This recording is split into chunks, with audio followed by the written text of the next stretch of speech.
हाँ, देखिए सबसे पहले खरसवां गोलीकांड 1 जनवरी 1948 को शहीद हुए तमाम शहीदों को श्रद्धांजलि अर्पित करते हैं और कहना यही चाहेंगे कि 1948 में ही गोलीकांड नहीं हुआ था झारखंड राज्य में। हमें लगता है कि वो गोलीकांड 2024 में भी हो रहा है, बस थोड़ा सा पैटर्न बदला है। 48 में सामूहिक गोलीकांड हुआ था, 50,000 लोगों को गोलियां चलाई गई थी। आज कहीं 50 लोगों पे लाठियां बरसाई जाती है, कहीं 5 और मामला वही है। खरसवां गोलीकांड को अगर समझना चाहते हैं तो हमें उस समय की परिस्थितियों को समझना होगा कि उस समय खरसवां के आदिवासी मूलवासी अपनी ज़मीन को उड़ीसा में मिलाने देने के पक्ष में नहीं थे, क्योंकि उनसे उनकी ज़मीनों और भाषा को कहीं ना कहीं छेड़छाड़ होता।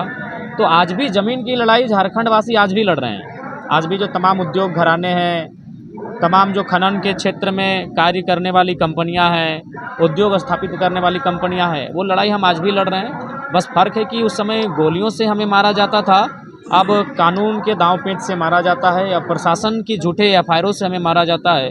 परिस्थितियाँ आज भी वही हैं। अब आप कहेंगे कि आप उद्योग के खिलाफ़ हैं क्या? तो जी नहीं, उद्योग के खिलाफ़ कोई नहीं है। हमने जो कपड़ा पहना है वो उद्योग के कारण है, हमारे हाथ में जो मोबाइल है वो किसी न किसी कल कारखाना में तैयार हुआ है। हमारा बस यही एक मांग है कि जो लोग रैयत अपनी ज़मीन देते हैं, जो ज़मीन देकर विस्थापित हो जाते हैं, उनको पीढ़ी दर पीढ़ी नौकरी मिलना चाहिए।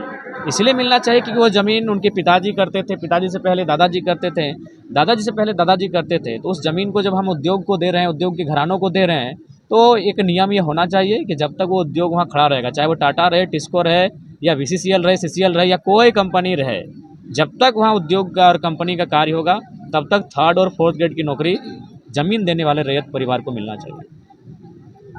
जो खरसवां गोलीकांड हुआ, इस गोलीकांड के जो शहीद हुए, जो सपनों का झारखंड सोचा गया था, वो कहाँ तक हद तक नहीं, बिल्कुल नहीं। हमें लगता है 1% भी अगर पूरा हुआ हो तो खरसवां गोलीकांड बिल्कुल वो सपना आज भी अधूरा है।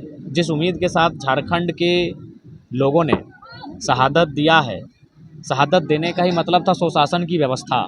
सुशासन की व्यवस्था मतलब हमारी अपनी पारंपरिक व्यवस्थाएं, लेकिन आज विशेषकर कोल्हान में आप अक्सर देखते हैं जिस प्रकार की समस्याएं सामने आती हैं, जिस प्रकार से दमन किया जाता है, तो सुशासन व्यवस्था आज भी नहीं है।